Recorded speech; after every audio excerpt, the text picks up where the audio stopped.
Good evening, ladies and gentlemen. I welcome you to this press briefing by Foreign Secretary Shri Vikram Mishri on the ongoing developments around Operation Sindoor. We are also joined by Colonel Sophia Qureshi and Wing Commander Vyomika Singh. With that, I hand over the floor to Foreign Secretary. Sir, over to you. Thank you गंदी. नमस्कार, good afternoon, आप सबका स्वागत है. और मैं सबसे पहले अनुरोध करूंगा कर्नल सोफिया कुरैशी से कि वो आपको आज तड़के सवेरे से हुई घटनाओं से अवगत कराएं. Colonel Qureshi. Thank you sir. नमस्कार. 8 से 9 मई 2025 की मध्य रात्रि को पाकिस्तानी सेना ने सैन्य बुनियादी ढांचे को निशाना बनाने के इरादे से पूरी पश्चिमी सेना पर भारतीय वायु क्षेत्र का कई बार उल्लंघन किया. यही नहीं बल्कि पाकिस्तानी सेना ने नियंत्रण रेखा पर भारी कैलिबर वाले हथियारों से गोलीबारी भी की. अंतर्राष्ट्रीय सीमा और नियंत्रण रेखा पर लेह से लेकर सरक्रीक तक 36 स्थानों पर 300 से 400 लगभग ड्रोनों का इस्तेमाल घुसपैठ का प्रयास करने के लिए किया गया. भारतीय सशस्त्र बलों ने काइनेटिक्स व नॉन काइनेटिक साधनों का उपयोग करके इनमें से कई ड्रोन्स को मार गिराया. इतने बड़े पैमाने पर हवाई घुसपैठों का संभावित उद्देश्य वायु रक्षा प्रणालियों का परीक्षण करना और खुफिया जानकारी इकट्ठा करना था. ड्रोन के मलबे की फोरेंसिक जांच की जा रही है. प्रारंभिक रिपोर्ट्स से पता चलता है कि वे तुर्की के असीस गार्ड सोंगर ड्रोन्स हैं.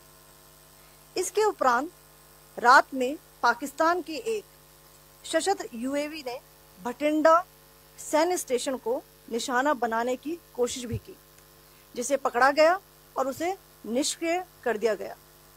पाकिस्तानी हमले के जवाब में पाकिस्तान में 4 हवाई रक्षा स्थलों पर सशस्त्र ड्रोन्स लॉन्च किए गए. इनमें से एक ड्रोन एडी रडार को नष्ट करने में सक्षम रहा. पाकिस्तान ने जम्मू कश्मीर के तंगधार, उरी, पुंछ, मेंढर, राजौरी, अखनूर और उधमपुर में भारी कैलिबर आर्टिलरी गन और सशस्त्र ड्रोन्स का उपयोग करके नियंत्रण रेखा के पार गोलीबारी भी की, जिसके परिणाम स्वरूप भारतीय सेना के कुछ जवान हताहत हुए और घायल हुए. भारतीय जवाबी कार्रवाई में पाकिस्तानी सेना को भी बड़ा नुकसान पहुंचाया गया. इसके अलावा पाकिस्तान का गैर जिम्मेदाराना व्यवहार फिर से सामने आया. 7 मई 2025 को रात 8:30 बजे एक असफल अकारण ड्रोन और मिसाइल हमला करने के बावजूद पाकिस्तान ने अपना नागरिक हवाई क्षेत्र बंद नहीं किया. पाकिस्तान अपने नागरिक विमानों को ढाल के रूप में इस्तेमाल कर रहा है, जबकि उसे अच्छी तरह से पता है कि भारत पर उसके हमले से हवाई रक्षा की तीव्र प्रतिक्रिया होगी. यह भारत और पाकिस्तान के बीच अंतर्राष्ट्रीय सीमा के पास उड़ान भरने वाले अंतर्राष्ट्रीय उड़ानों सहित नागरिक विमानों के लिए सुरक्षित नहीं है. यहाँ स्क्रीन शॉट में पंजाब सेक्टर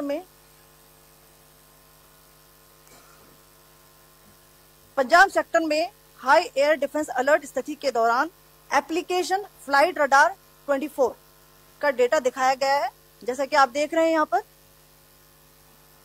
भारतीय पक्ष का हवाई क्षेत्र घोषित बंद के कारण नागरिक हवाई यातायात से पूरी तरह से रहित है. कराची और लाहौर के बीच के हवाई अड्डे मार्ग पर नागरिक एयरलाइंस उड़ान भर रही है. हाई अलर्ट किया गया है विमान फ्लाइनेस एविएशन का एयरबस 320, जैसा कि आप यहाँ देख रहे हैं,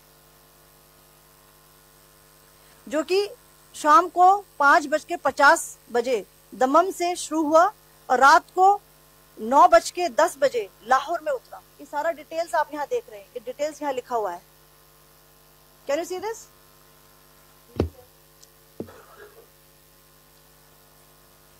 भारतीय वायुसेना ने अपनी प्रतिक्रिया में काफी संयम दिखाया और इस प्रकार अंतर्राष्ट्रीय नागरिक विमान सेवा की सुरक्षा सुनिश्चित की. धन्यवाद. जय Hind.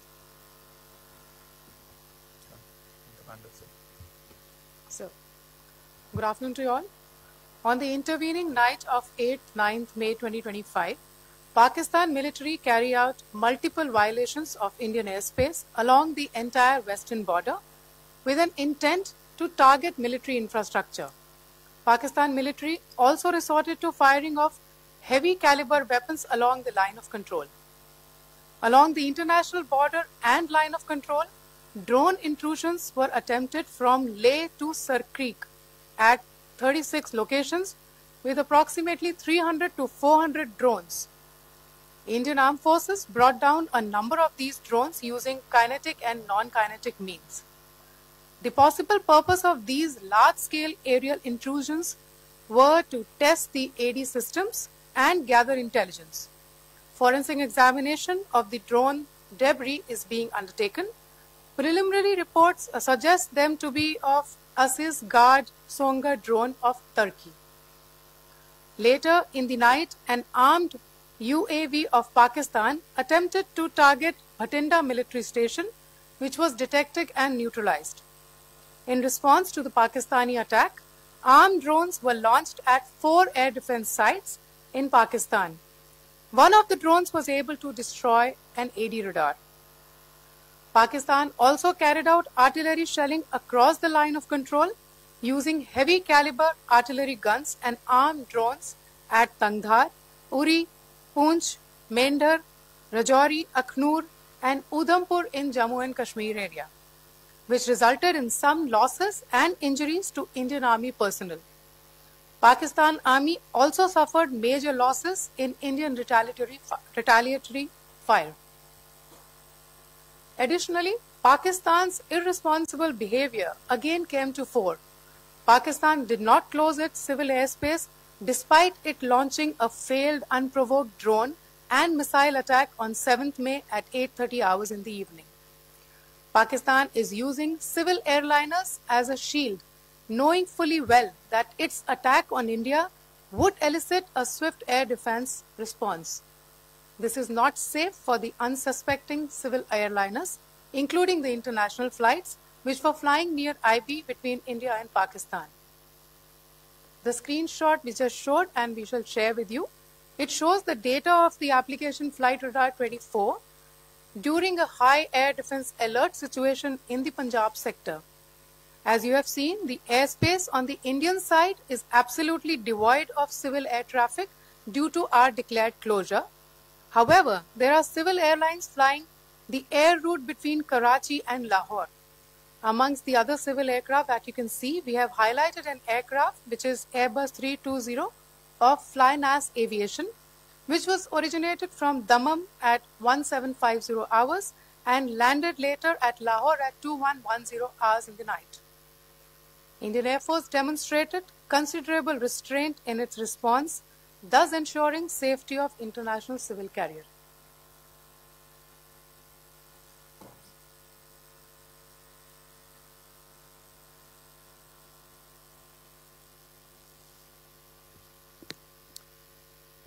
Thank you, Colonel Qureshi, Wing Commander Singh.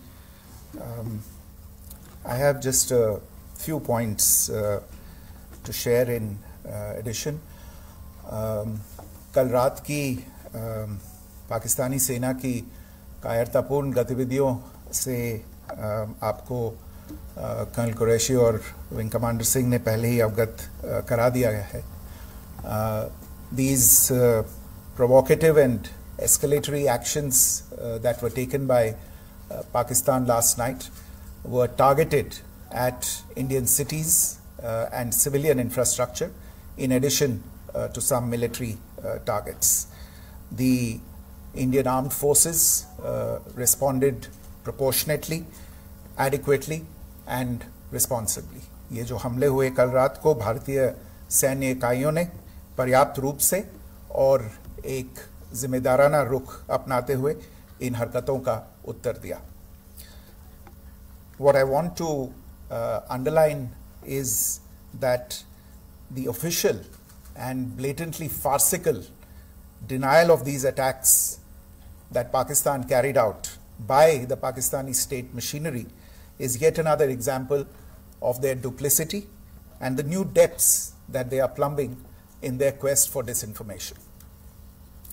The other point in the same vein is Pakistani claims that they did not target or attack any religious places. You would recall that yesterday I shared with you an incident related to the attack on a Gurdwara in Poonch. Instead of owning up to these attacks, Pakistan made the preposterous and outrageous claim that it was the Indian Armed Forces and the Indian Air Force that was targeting cities like Amritsar and trying to put the blame on Pakistan. This is nothing but a desperate attempt by Pakistan to disown its acts of aggression, but it is also true to type in its effort to deceive and mislead the world. It will not succeed. The Gurdwara in Poonch in particular was attacked by Pakistan, and some local members of the Sikh community, including a Ragi of the Gurdwara, lost their lives in this incident, as I shared yesterday. TV पर आप इस हमले के चित्र देख सकते हैं. In addition, that we would attack our own cities is the kind of deranged fantasy that only the Pakistani state can come up with. Perhaps they do it because they are well versed in such action, as their history would show.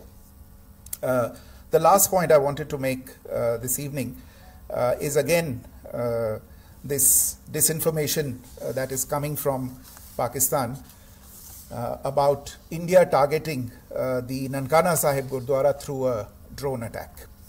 This is again yet another blatant lie and part of Pakistan's disinformation campaign. As we saw in the Pahalgam attack, Pakistan is again trying desperately to impart a communal hue to the situation with an intention to create discord. Again, we are not surprised. India's steadfast unity in itself is a challenge to Pakistan. Let me stop there. I have time only for a few questions and be happy to try and answer them. First, I call Siddharth. Siddharth, please. Hi, sir. I'm Siddharth from Beyond. So this is Siddharth, behind, please. The other Siddharth. Yes. Hi, sir. I'm Siddharth from CNN News 18. Sir, I only want to know from you the status of Kartarpur corridor. Is it open or not? If you can. I think you're all aware of the situation along the entire India-Pakistan border and the areas around the line of control. In view of the existing security scenario, the services of the Kartarpur Sahib corridor have been suspended till further directions. We'll update you as and when there is a change in the situation. You have a question here, Rishabh? So, good evening, Rishabh from Times Now. So, you spoke about religious places being hit in Jammu. There's another religious place which is a Carmelite nun church that has been hit. What do you have to say about it, if you can explain that to us? Yeah, actually, we do have some information about this extremely regrettable and condemnable incident.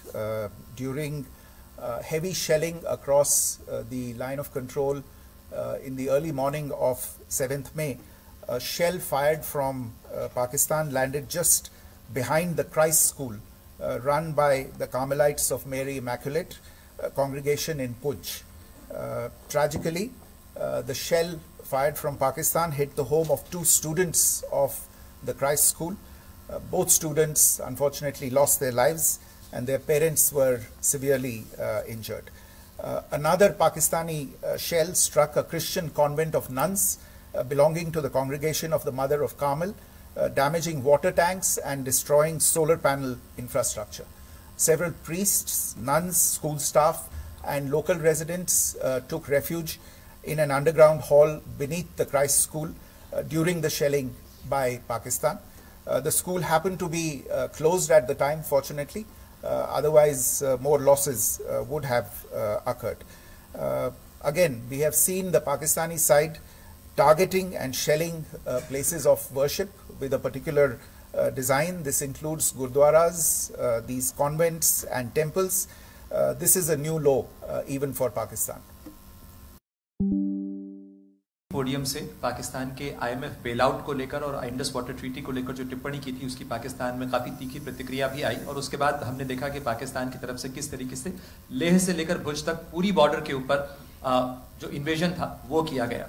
मौजूदा situation के अंदर पाकिस्तान के bailout package को लेकर और पाकिस्तान के इन attempts को लेकर आपका क्या असेसमेंट है? और दूसरा ये भी जानना चाहेंगे कि पाकिस्तान की तरफ से ये जो अटेम्प्ट किया गया था उसका भारत ने अभी तक उस तरीके का कोई जवाब नहीं दिया गया है, तो क्या भारत इसका जवाब देगा जो कार्रवाई हुई है बीते 24 घंटों में? देखिए प्रणय, जहाँ तक इंडस वाटर्स ट्रीटी का सवाल है, मैंने कल विस्तार से उसके बारे में इसकी चर्चा की है। Indus waters treaty is in abeyance and as such I have nothing further to add to the decision that was announced by the Cabinet Committee on Security. जहाँ तक IMF bailout का सवाल है, आपको ज्ञान होगा कि IMF की आज मीटिंग हो रही है। हम वहाँ पे अपना पक्ष रखेंगे और जो हमारा मत है इन चीज़ों को लेके वहाँ पे साझा करेंगे दूसरे मेंबर्स के साथ। ये बोर्ड पे निर्भर है कि वहाँ पे क्या निर्णय होता है। और जहाँ तक जो कार्रवाई हुई है उसका जवाब देने का जो आपने जो प्रश्न उठाया है, जो आज ब्रीफिंग हुई है, जो आपको सूचना मिली है, मैंने भी कहा है कि जो आज सवेरे तड़के सवेरे जो गतिविधियां हुई, भारत ने उनका एक जिम्मेदाराना पूर्ण तरीके से और एक पर्याप्त तरीके से उसका जवाब दे दिया है। सिद्धांत। Hi sir, Siddhant from Vion. Sir, the External Affairs Minister has spoken to many of his counterparts around the world. Yesterday he spoke to the US Secretary of State Marco Rubio. So what were the key areas of conversations during that call? Yes, the minister had a conversation with the US Secretary of State. As you can imagine, the focus of discussions was the terrorist attack in Pahalgam and the response that India mounted after that on the 7th of May. The Secretary of State shared his thoughts on these developments with the minister. The minister deeply appreciated the US's commitment to work with India in the fight against terrorism. And he also underlined the targeted measures that India had taken in connection with Operation Sindoor. The minister also underlined that India would firmly counter any attempts at escalation from there. But in follow-up to that, as you are aware, there have been a number of other conversations. The minister had a conversation with the UK Foreign Secretary, David Lammy, today. There too the discussion centered around countering terrorism, for which there must be zero tolerance. And I understand just a short while ago the External Affairs Minister has also spoken to the Foreign Minister of Norway, Espen Barth Eide, which was also focused on recent developments stemming from the terrorist act in Pahalgam. One last question, Sudhi. Sir, Foreign Secretary, thank you for doing this. Sudhi Ranjan from Bloomberg. Foreign Secretary, India had struck Bahawalpur the other day, which is also connected with the murder of one of us, journalist Daniel Pearl. If you could give us an understanding of what exactly are the reports that you're getting. Well, you're right. Bahawalpur is the headquarters of the Jaish-e-Mohammed terrorist group that is proscribed by the United Nations. Its leader, Maulana Masood Azhar, is a proscribed individual. It is, you brought up the connection with the tragic death or killing of Daniel Pearl of the Wall Street Journal. The Jaish-e-Mohammed was in some way directly or indirectly responsible for the death of Daniel Pearl. But the real connection is through Ahmad Omar Saeed Sheikh, the British Pakistani jihadi who was held in India but was finally released in 2000, and he was the person who lured Daniel Pearl to his eventually leading to his murder. So these are all obviously connected figures, connected individuals, connected institutions, and the attack on Bahawalpur, on that facility of the Jaish-e-Mohammed in Bahawalpur is, I would imagine, a fitting part of this unfortunate incident. Thank you all. Thank you, sir. With that, we come to the closure of this